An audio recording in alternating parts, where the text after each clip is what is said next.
Sir मैं पढ़ना तो चाहता था लेकिन क्या करूं सर, क्लास 12th के मेरे बोर्ड के एग्जाम चल रहे थे और बोर्ड के एग्जाम में मैं इतना बिजी हो गया कि सीए फाउंडेशन मन में तो था कि करना है, बट सर टाइम ही नहीं दे पाया। लेकिन सर अब मैं फ्री हूं, अब मैं बिल्कुल फ्री हूं सर। आप बताओ क्या किया जाए आखिरी के 30-40 दिनों में।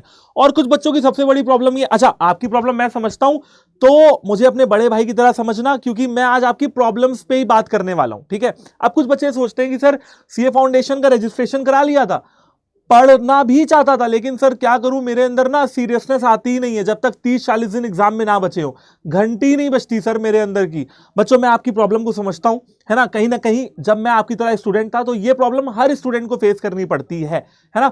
चाहे वो किसी भी एग्जाम के लिए अटेम्प्ट कर रहा हो, मन में आता है कि यार चलो 30-40 दिन अब रह गए तो अब सीरियस होकर पढ़ के देख लिया जाए, और खासकर फाउंडेशन के एग्जाम में। तो बच्चों आज हम लोग डिस्कस करने वाले हैं कि अप्रैल से लेकर मई में ऐसा क्या क्या किया जाए जिससे मेरा सीए फाउंडेशन का एग्जाम मई 2025 का क्लियर हो जाए। लेकिन उसके पहले आपसे कुछ सवाल पूछना चाहता हूं। नंबर 1 का सवाल है वाई। बच्चों ये माइंड में क्लियर कर लेना कि करना चाहते हो। अगर तुम्हारा आंसर है यस तो क्यों करना चाहते हो। देखो यार सीए बन के 50 तरीके के फायदे हैं, सबको पता है, तो मैं फायदे नहीं गिना रहा हूं।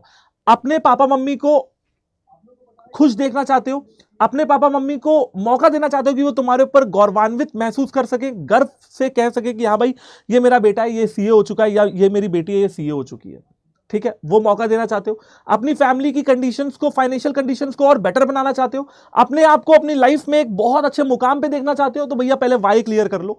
अगर वाई क्लियर नहीं है वीडियो यहीं पॉज कर दो, चाहो तो बैक कर लो, लेकिन आराम से सोच लो कि क्या मेरा वाई क्लियर है, मुझे सीए क्यों करना है, ठीक है ना। उसके बाद इस वीडियो को दोबारा से रिज्यूम करो। वाई क्लियर हो गया सर, कोई दिक्कत नहीं है, यस ओके। नेक्स्ट क्वेश्चन जो मैं आपसे पूछना चाहता हूं, और आप खुद से पूछना, अंतरात्मा से पूछना, अपने मन से पूछना, जवाब मिलेगा। पॉजिटिव हो, लग रहा है मन के अंदर कि कर लोगे। देखो किसी से दुनिया में झूठ बोलना, इससे झूठ मत बोलना। अपने मन से झूठ नहीं बोल सकते, दिल पे हाथ रख के अपने आप को जवाब देना, मुझे नहीं, है ना, मैं तो सुन भी नहीं पाऊंगा। अपने दिल पे हाथ रख के अपने आप को जवाब देना कि भैया कर लोगे। अगर तुम्हें लगता है मन से अंदर से आ रहा है कि हाँ पॉजिटिव हूं मैं, और नहीं हूं तो मैं पॉजिटिव बन जाऊंगा, अभी नहीं हूं बट हाँ बन जाऊंगा, तो मैं कर लूंगा। यस हो गया, टिक लग गया, आगे बढ़ो। नेक्स्ट क्वेश्चन है, क्या आपने कंफर्ट जोन को इन 30 से 40 दिनों तक छोड़ना चाहते हो। छोड़ने का मतलब ये नहीं कि मैं ये नहीं कहूंगा कि भैया रात रात भर पढ़ो, बिस्तर पे मत सो, है ना, घर से बाहर निकल जाओ, ये सब कुछ नहीं। कंफर्ट जोन का मतलब है जहां पहले 10 घंटे सो रहे थे वहां 7 घंटे सो लो, 8 घंटे सो लो। जहां पहले घूमने में टाइम वेस्ट कर रहे थे आज मत घूमो। थोड़ा सा 30-40 दिन तक दुनिया से कट जाओ। पहले एग्जाम दे लो, पास हो जाना, दुनिया दुनिया तुम्हारे पास पड़ी हुई है, कॉलेज चले जाना, घूमना टहलना। तो कंफर्ट जोन छोड़ने के लिए तैयार हो। बच्चे कहेंगे सर यस छोड़ने के लिए तैयार है, चलो आगे बढ़ते हैं। यहां तक अगर तुम्हारे सारे ऑप्शंस टिक लग चुके हैं ना, तो अब मैं तुमको बताता हूं कि यार तुम्हारी क्या स्ट्रेटजी होनी चाहिए। सर आपने हमसे क्वेश्चन क्यों पूछे, इसलिए ताकि बच्चों स्ट्रेटजी देखने से पहले ना तुम खुद के माइंड में क्लियर हो जाओ कि तुम करना चाहते हो, क्यों करना चाहते हो, कंफर्ट जोन छोड़ना चाहते हो कि नहीं।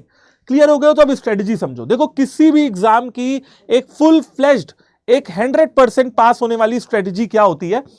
उस एग्जाम में जितने सब्जेक्ट आते हैं उसका एग्जाम पैटर्न पता होना चाहिए और उसके हिसाब से तैयारी होनी चाहिए। अकाउंटिंग में बच्चा बच्चा कॉमर्स का जानता है कि सर अकाउंटिंग में क्या चाहिए, वही मैंने लिखा हुआ है प्रैक्टिस, है ना। मैं बिल्कुल साफ सीधी बात करने वाला फैकल्टी हूं, इधर उधर आपको घुमाऊंगा नहीं। अकाउंटेंसी कैसे आएगी सर, प्रैक्टिस से आएगी। सर प्रैक्टिस किसकी करूं, जो चैप्टर्स आपके लिए ज्यादा इंपॉर्टेंट है। सर ज्यादा इंपॉर्टेंट चैप्टर कौन से हैं, कैसे पता लगेगा, मैं बता दूंगा, टेंशन मत लेना। नंबर 2, आपको एग्जाम पैटर्न से फैमिलियर होना पड़ेगा। सर कितने नंबर के क्वेश्चन आते हैं, जैसे क्वेश्चन नंबर 1 आता है ट्रू एंड फॉल्स का, कंपलसरी ये करना ही करना है। सर और किन किन चैप्टर से क्वेश्चन आते हैं और उसी के हिसाब से प्रैक्टिस करनी पड़ेगी। बच्चे को पता है बेटा, क्लास 11th में ना जब बच्चा कुछ नहीं जानता था ना अकाउंटिंग के बारे में, तो एक चीज जानता था कि सर अकाउंटिंग एक न्यूमेरिकल सब्जेक्ट है, प्रैक्टिस करके ही काम बनेगा, मुझे बताने की जरूरत नहीं है। स्ट्रेटजी यही है कि भैया प्रैक्टिस करो, सिंपल 100 की सीधी बात, नो बकवास। लॉ की बात करते हैं। सर लॉ में आपने क्या किया था बच्चों, मैंने, अगर लॉ में आप मेरी बात करो ना, मैं लॉ को बड़े इंटरेस्ट से पढ़ता था, क्योंकि लॉ में ना बहुत कुछ नया सीखने को मिलता है। तुम्हें ऐसा इंटरेस्ट आता है, ओके की रिपोर्ट है, अंडरस्टैंड करो, समझो लॉ को और आंसर राइटिंग पे फोकस करो भैया, अच्छे नंबर लाने की यही कवायद है और कुछ भी नहीं है। 100 नंबर के दोनों पेपर होते हैं, 3 घंटे का समय मिलता है, 15 मिनट का रीडिंग टाइम। क्वांटिटेटिव एप्टीट्यूड की बात की जाए भैया, मैथ्स है ना, मैथ्स दुनिया का कोई इंसान पूछ लो सर मैथ्स में क्या करना चाहिए, एक ही चीज बताएगा, बच्चों प्रैक्टिस करनी चाहिए। इकोनॉमिक्स की बात कर लेते हैं। इकोनॉमिक्स बहुत ही इजी सब्जेक्ट है, इसकी वजह से बहुत सारे बच्चे ओवर कॉन्फिडेंट हो जाते हैं, पढ़ते ही नहीं है, फेल हो जाते हैं। इन दोनों में नेगेटिव मार्किंग है, 2 घंटे का समय मिलेगा, 120 मिनट का 100 क्वेश्चन करने होंगे, कोई रीडिंग टाइम नहीं होगा। और इनमें पास होने के लिए सबसे पहले बच्चों आपको क्या करना है, एमसीक्यू प्रैक्टिस पे ध्यान देना है। अब सर आपने पढ़ाई की तो बात ही नहीं की, कर रहा हूं भाई कर रहा हूं, रुक जा, ठीक है ना, रुक जा, धीरे धीरे आगे बढ़ते हैं। स्ट्रेटजी समझ में आ गई सर, क्या स्ट्रेटजी होनी चाहिए? सर ये तो आप बहुत बेसिक बात बता रहे हो। बिल्कुल बेटा, पेपर बेसिक चीजों को करने से निकलता है, एक्स्ट्राऑर्डिनरी चीजों को करने से नहीं निकलता। स्मार्ट स्टडी करो, ठीक है ना, हार्ड वर्क पे मत जाओ, है ना, क्योंकि आखिरी के 30-40 दिन बचे हैं। अभी ये स्टडी तुम मुझसे 6 महीने पहले पूछते ना, तो मैं कहता बेटा ये कर ले, वो कर ले, ये कर ले। अब तेरे पास 30 दिन है, 30 दिन के हिसाब से पढ़ाई करेंगे, ठीक है। सर दिनों की बात कर लेते हैं बेटा, यहां से लेकर यूपीएससी के एग्जाम तक एक ही स्ट्रेटजी है, ठीक है ना। उसको अलग अलग लोग अलग अलग शब्दों में बोलते हैं, स्ट्रेटजी एक ही है। क्या बताऊं भैया, देखो ऐसा है कि ये वीडियो आपको मान लो अप्रैल में मिल रही है, मान लो 4 अप्रैल को मिल रही है, या आपको 5 अप्रैल को मिल रही है, कुल मिला के आपको अप्रैल में मिल रही है। अप्रैल से मई तक, मई में कहता हूं भैया 13 मई तक आपके पास कितने दिन हो गए? 13 मई तक आपके पास कितने दिन हो गए सर? 30 दिन का महीना ये मान लेते हैं और 13 दिन ये मान लेते हैं। सर हमारे पास 43 दिन है।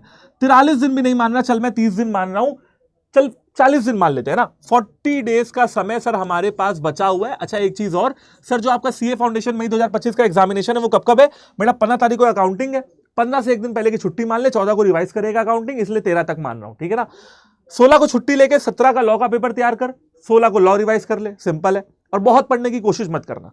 18 को क्या करना है तुझे? 18 को तुझे भाई मैथ्स के लिए रिवीजन करना है, क्योंकि एक एक दिन की छुट्टी मिल रही है ना भैया। स्ट्रेटजी तो मैं तब बताता जब किसी में 4 दिन की छुट्टी मिलती, किसी में 5 दिन की।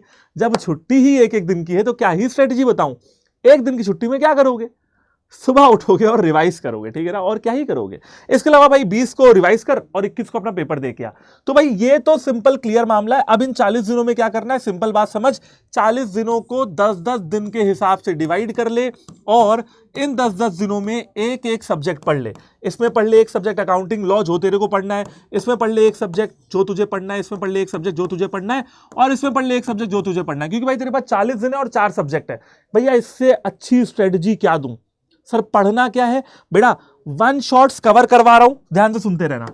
1 शॉट्स कवर करवा रहा हूं, मई के एग्जाम के पहले 1 शॉट सारे कवर हो जाएंगे। सर आप ही करा रहे हो और कोई टीचर नहीं, सारे टीचर करा रहे बेटा। मैथ्स के 1 शॉट, लॉ के 1 शॉट, अकाउंटिंग और इकोनॉमिक्स तो मैं ही पढ़ा रहा हूं, 1 शॉट कवर करवा रहा हूं। एमसीक्यू प्रैक्टिस हो रही है इकोनॉमिक्स और लॉ में, और क्वेश्चंस की प्रैक्टिस हो रही है बच्चों अकाउंटिंग और लॉ में, ठीक है ना। इकोनॉमिक्स और मैथमेटिक्स में एमसीक्यू की प्रैक्टिस और अकाउंटिंग और लॉ में क्वेश्चंस की प्रैक्टिस। तो भाई ये सारी चीजें तुम्हें इस वाले चैनल एकाग्रता सीए फाउंडेशन पे हमारी तरफ से मिल रही हैं, यानी कि फैकल्टीज की तरफ से मिल रही हैं। और बाकी तो तुम्हारी सेल्फ स्टडी जिंदाबाद, ठीक है, नो बकवास।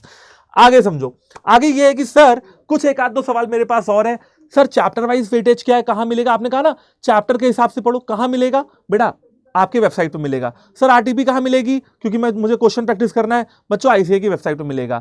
सर एमटीपी कहां मिलेगी? आईसीए की वेबसाइट पे मिलेगी। एमटीपी आएगी कब? 22 अप्रैल को आएगी, तब भी हम सॉल्व करवा देंगे। सर स्टडी मटेरियल कहां से पढ़ूं, कैसे पता लगेगा सर? क्योंकि मैं तो क्लास 12th दे के आया हूं ना, मुझे तो सीए के बारे में कुछ पता ही नहीं है। Study material BOS knowledge portal ICI की वेबसाइट पे मिलेगा। प्रैक्टिस क्वेश्चन कहां मिलेंगे बेटा? आईसीआई की वेबसाइट पे मिलेंगे। ये तो वो है जो चीजें आपको आईसीएआई देगी, समझ रहे हो ना।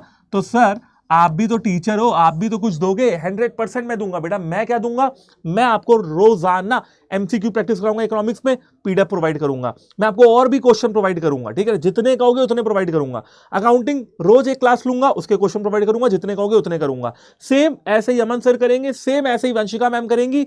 सारे ताबड़तोड़ टीचर है और ताबड़तोड़ जबरदस्त तरीके से आपको पढ़ाएंगे। तो ये हो गई भैया, मैंने आपको दोनों चीजें बता दी, हम क्या करवा रहे हैं और तुम्हें क्या करना है, हो गई स्ट्रेटजी, ठीक है ना। अब वीडियो जैसी खत्म हो जाए ना, पढ़ने बैठ जाना। इससे अच्छी मोटिवेशन कुछ नहीं है। काल करे सो आज कर, आज करे सो अब, सिंपल सी कहानी है। सर जरा दिखा दोगे कहां मिलेगा? ये बिल्कुल दिखा दूंगा। और इसके अलावा लास्ट में आपसे एक चीज कहना चाहूंगा कि बच्चों इसके अलावा आपको क्या करना है, इसके अलावा आपको हमारी व्हाट्सएप कम्युनिटी को ज्वाइन कर लेना है, क्योंकि यहां पे ही आपको सारी पीडीएफ मिल जाएगी। और व्हाट्सएप कम्युनिटी को ज्वाइन करने के लिए कैमरा खोलो, स्कैनर स्कैन करो और चले जाओ, ठीक है ना। व्हाट्सएप की कम्युनिटी पे जाके आराम से काम करो, ठीक है। और कुछ भी कंफ्यूजन हो सीए के पेपर से रिलेटेड तो भैया काउंसलिंग वगैरह के लिए भी आप इस नंबर पे बातचीत कर सकते हो। और सिंपल बात है, हमारे चैनल पे अगर नए हो तो सब्सक्राइब कर लेना, लेकिन रुके रहना, अभी वीडियो में भागना नहीं, ठीक है ना। क्यों रुके रहना सर, क्या करवाओगे ऐसा? भैया तुमको मैं करवाऊंगा एक काम, तुमको मैं बीओएस नॉलेज पोर्टल दिखा दूंगा, वहां पे तुम्हें सब मिल जाएगा। देखो भैया, है ना, एक मुहावरा है, अपना हाथ जगन्नाथ, ठीक है ना। अपने हाथ चीजें सीखो, अपने आप से समझो कि तुम्हें सारी चीजें कहां मिलेंगी। बीओएस नॉलेज पोर्टल डाला, फिर उसके बाद चार्टर्ड अकाउंटेंसी कोर्स पे गया, बेटा क्लिक हियर कर दिया। ये देखो यहां पे देखो तुम्हारा स्टडी मटेरियल यहां मिल जाएगा, सेक्शन वाइज वेटेज, हर चैप्टर में कितना वेटेज का है। जैसे ये अकाउंटिंग का है बेटा, ऐसे ही अकाउंटिंग के बाद लॉ है, मैथ्स है। आप समझ रहे हो ना, सब चीजें आपको पता है। अब सर आपने कहा ना अकाउंटिंग प्रैक्टिस करो एग्जाम पैटर्न के हिसाब से, हाँ तो पता लग गया ना भाई, 30 से 35% की अकाउंटिंग प्रोसेस आएगी, ओके, बीआरएस आएगा, इन्वेंट्री आएगी, डेप्रिसिएशन आएगी। अब देख लो यार कौन कौन से चैप्टर तुमने पढ़े हुए हैं, कौन कौन से में और मेहनत करनी है। मेरे वन शॉट है ऑलरेडी अपलोडेड, वन शॉट जाके कवर करो, और क्या बताऊं, ठीक है ना। इसके अलावा फाइनेंशियल अकाउंट्स है। अब फाइनेंशियल अकाउंट आपको पता है भैया 20 से 25% का आना है। इसके अलावा सर एनपीओ है, इसके अलावा इनकम्प्लीट रिकॉर्ड है, 20 से 25% का आना है। देख लो इसमें से क्या क्या आता है और क्या क्या नहीं आता है। जो नहीं आता है वन शॉट से कवर कर लो, जो आता है उसको दोबारा से रिवाइज कर लो। Same simple strategy. तो चलो यार, है ना, सारी चीजें तुम्हें यहाँ पे मिल जाएंगी बेटा। आरटीपी वगैरह भी तुम्हें यहीं पे मिल जाएगी, देख सकते हो। ये देखो यहाँ पे तुम्हें रिवीजन टेस्ट पेपर मिल जाएगा, यहाँ पे तुम्हें सजेस्टेड आंसर्स मिल जाएंगे, यहाँ पे तुम्हें क्वेश्चन पेपर मिल जाएंगे, मॉडल टेस्ट पेपर भी मिल जाएंगे भैया। तुम्हारे पास सारी चीजें यहाँ पे अवेलेबल है। तो अब तुम्हारी जिम्मेदारी ये बनती है कि तुम जाओ और जाके अपने सिलेबस को कवर करो। व्हाट्सएप कम्युनिटी को ज्वाइन कर लो हमसे जुड़े रहने के लिए। Thank you so much, all the very best. और अगर प्लीज कह रहा हूं, अगर किसी और टॉपिक पे वीडियो चाहिए ना तो कमेंट करने में शर्माया मत करो, कमेंट कर दो, उस पे वीडियो बना दूंगा या आपको हेल्प आउट करने की कोशिश करूंगा रीच आउट करके, ठीक है ना। तो चलो, thank you so much, all the very best. अगर सेशन अच्छा लगा हो, ये वाली वीडियो अच्छी लगी हो, तो दोस्तों तक शेयर कर दो और उनको बता दो भैया यही स्ट्रेटेजी है, सिंपल, इसको फॉलो करेंगे तो सफलता के चांसेस आगे बढ़ जाएंगे। Thank you so much, all the very best बच्चों, और मिलता हूं आपसे किसी और वीडियो में। जय हिंद।